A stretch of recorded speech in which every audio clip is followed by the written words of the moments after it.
Have you ever felt trapped in a cycle of financial struggle despite your best efforts to break free?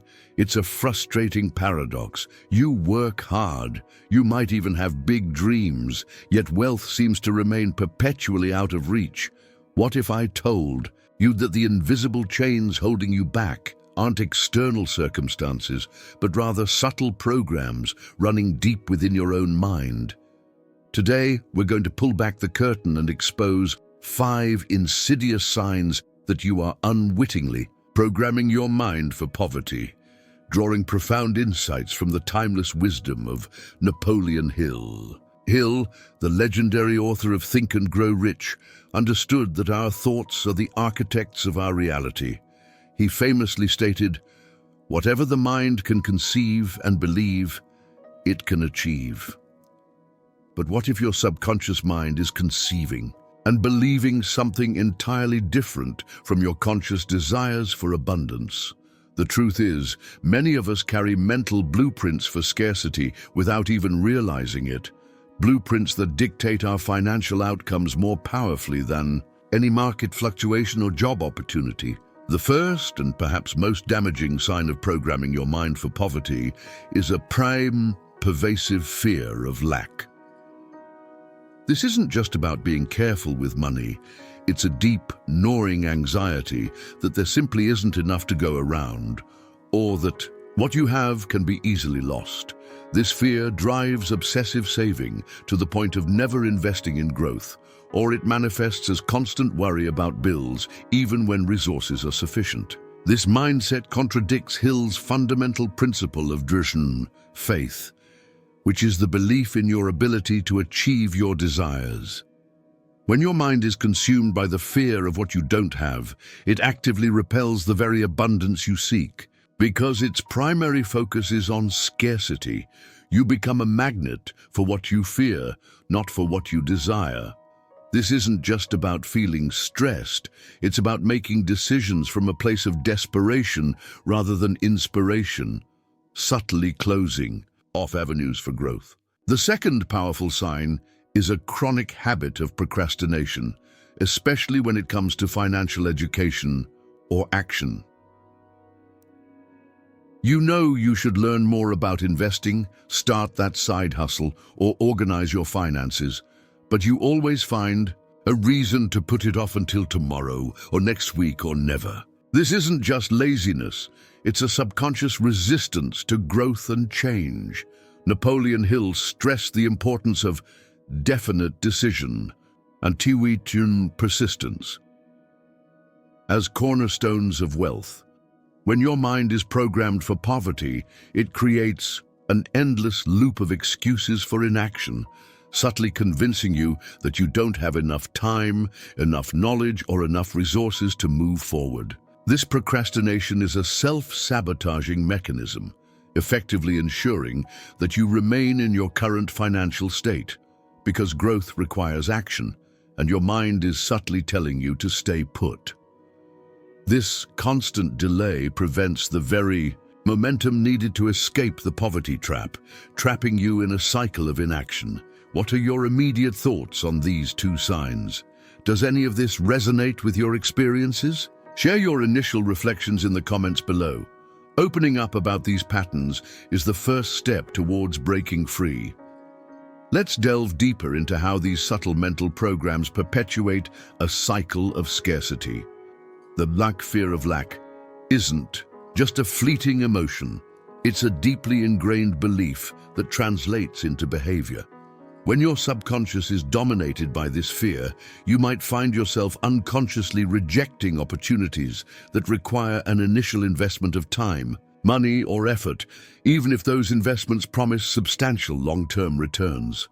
For example, you might refuse to enroll in a course that could elevate your skills, or you might hesitate to launch a new venture that demands startup capital, all because the fear of losing what little you have overshadows the potential for massive gain. This is a direct counter to Napoleon Hill's teachings on definite purpose and the power of a burning desire. If your purpose is not strong enough to overcome the fear of temporary setbacks, your subconscious will consistently steer you away from the very actions that lead to wealth. You become too focused on protecting your pennies to ever earn your fortunes. Similarly, the chronic habit of procrastination is more than just poor time management. It's a symptom of a deeper subconscious resistance. This resistance often stems from a fear of failure, a fear of success, or a belief that you are not capable of handling the responsibilities that come with greater wealth. When your mind is programmed for poverty, it will generate endless distractions and excuses to keep you from engaging in the discomfort necessary for growth. You might spend hours on unproductive activities, find reasons to avoid crucial phone calls, or constantly rearrange your schedule to avoid taking the very steps that would move you forward financially. Hill emphasized the importance of action and dire persistence as key components of achieving goals. Without a strong, conscious push to override this subconscious programming, procrastination becomes a self-fulfilling prophecy, ensuring that you remain in a state of inaction, and thus in a state of financial stagnation. Your comfort zone becomes your financial prison, expertly crafted by your own mind without you even realizing it. Now, let's turn our attention to the third critical sign that your mind is subtly programming itself for poverty. This sign is a persistent victim mentality. If your subconscious constantly believes that external forces, the economy, your boss, your family background, or sheer bad luck are solely responsible for your financial situation, then it absolves you of personal agency. This isn't about ignoring genuine challenges, it's about an internal narrative that prevents you from seeing solutions or taking initiative. Napoleon Hill meticulously documented how successful individuals, regardless of their starting point, embraced personal responsibility and the power of their own minds to overcome adversity. When you operate from a victim mindset, your subconscious actively seeks out evidence to confirm this belief, ensuring that you remain powerless and dependent on circumstances beyond your perceived control.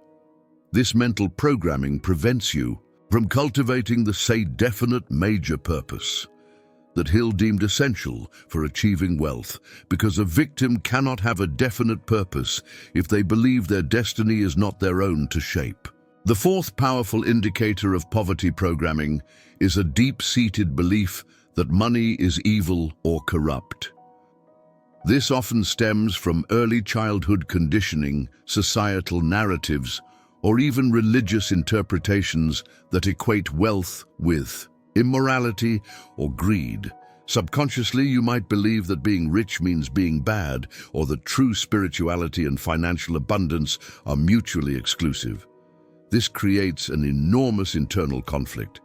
On one hand, you consciously desire wealth. On the other, your subconscious is actively repelling it to maintain your perceived moral integrity. As Napoleon Hill emphasized, a positive mental attitude is crucial. If your attitude towards money itself is negative or conflicted, your subconscious will consistently push it away or subtly sabotage any attempts to acquire it, keeping you in a state of financial struggle as a virtuous alternative. This internal struggle ensures that even when opportunities arise, your subconscious finds reasons to avoid them or to subtly undermine your efforts, ensuring you never accumulate significant wealth because it conflicts with your deeply held moral code about money. To continue this profound exploration into how to unprogram your mind for poverty and truly align with Napoleon Hill's principles of wealth, make sure to subscribe to this channel and hit the notification bell.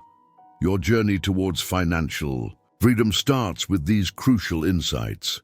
Let's continue to dissect these often unseen mental programs that restrict your financial flow. The victim mentality doesn't merely make you feel helpless, it actively shapes your perception of opportunity. When your subconscious is convinced that external factors dictate your fate, you become blind to the solutions and possibilities that are always present. You might dismiss innovative ideas, avoid taking calculated risks, or fail to recognize valuable connections, all because your ingrained narrative tells you it wouldn't make a difference anyway. Napoleon Hill's work consistently emphasizes the power of Gesessin, individual initiative, and the profound impact of a team positive mental attitude. If your subconscious is constantly seeking external culprits for your financial state, it prevents you from exercising the very initiative that could transform your circumstances. This leads to a cycle of inaction and stagnation, where you wait for something to happen to you rather than making things happen for you. It's a subtle but powerful form of self-sabotage, ensuring you remain precisely where you are, always, seeing the glass as half empty and perpetually blaming the tap. Compounding this, the belief that money is evil or corrupt creates an inherent paradox that sabotages your ability to attract and retain wealth. Imagine trying to embrace something you secretly believe is morally reprehensible. Your subconscious will find countless ways to keep it at arm's length. This might manifest as an inability to effectively manage money once you acquire it, quickly spending it, or even unconsciously making poor investments that diminish your gains. You might also find yourself shying away from opportunities that could make you wealthy, because the idea of becoming one of them, the corrupt rich, is too unpalatable. Hill's philosophy, particularly his insights on faith and autosuggestion, stresses the importance of aligning your beliefs with your desires. If your subconscious is programmed with the idea that wealth is tainted, then every step you take towards financial abundance will be met with internal resistance, an invisible barrier that prevents you from reaching your full potential.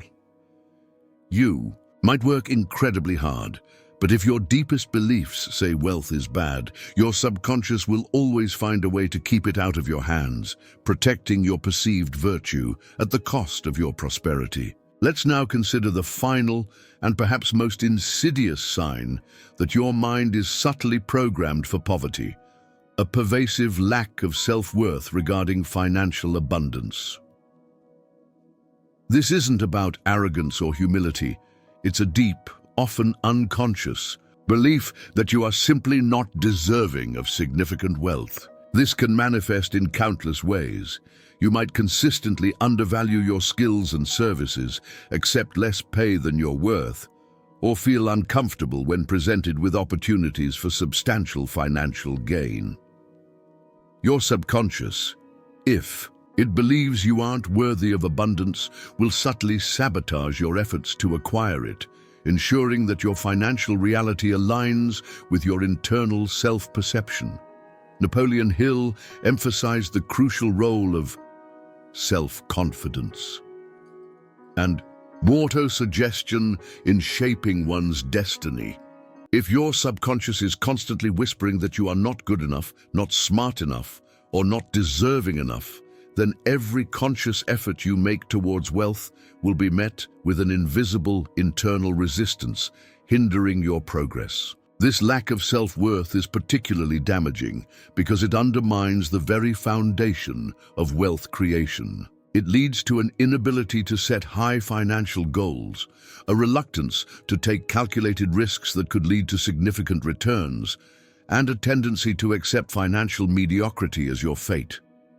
You might find yourself passing up promotions, avoiding entrepreneurial ventures, or simply settling for less, all because your subconscious is convinced that more would be out of your league. This is the quiet killer of dreams, a silent agreement with poverty that most people aren't even aware they've made. Hill's principles, particularly the concept of a burning desire and the importance of definite purpose, become incredibly difficult to enact If your deepest beliefs tell you that even achieving your desires is beyond your worth. It's a fundamental disconnect between what you consciously want and what your subconscious believes you deserve, leading to constant frustration and underachievement. We have uncovered the 5 powerful signs that your mind might be unconsciously programming itself for poverty.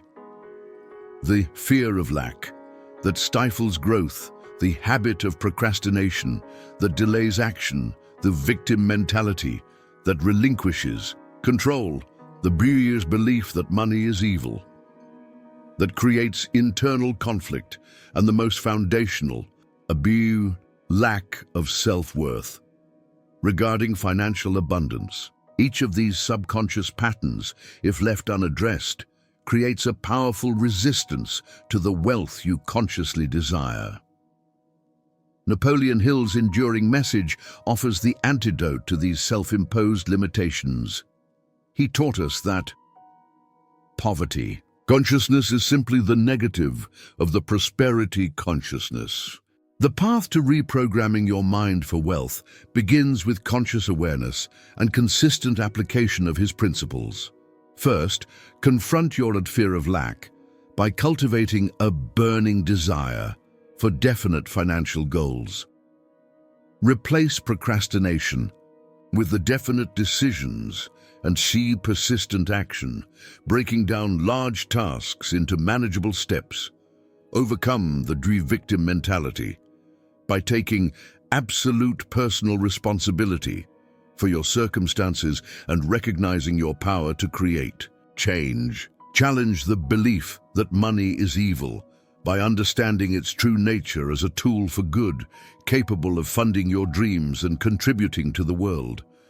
And critically, build your self-worth through daily auto-suggestion and affirmations, internalizing the belief that you are inherently deserving of abundance. Your subconscious mind is not a static entity. It is a powerful, programmable supercomputer. By consistently feeding it thoughts of abundance, possibility, and deservingness, you can override years of negative conditioning. This is not about magic. It is about the scientific application of mental principles. Napoleon Hill's work is a testament to the fact that success is not merely a matter of opportunity, but primarily a matter of mental preparation and alignment. Take definitive action today. Which of these 5 signs resonated most deeply with you? Commit to addressing that specific sign with intention. Begin to apply Hill's principles. Cultivate a definite purpose, practice persistence, develop a positive mental attitude, and unwavering faith. The journey to financial freedom starts not with external change, but with an internal revolution. It's time to stop unconsciously programming for poverty and deliberately design a blueprint for wealth.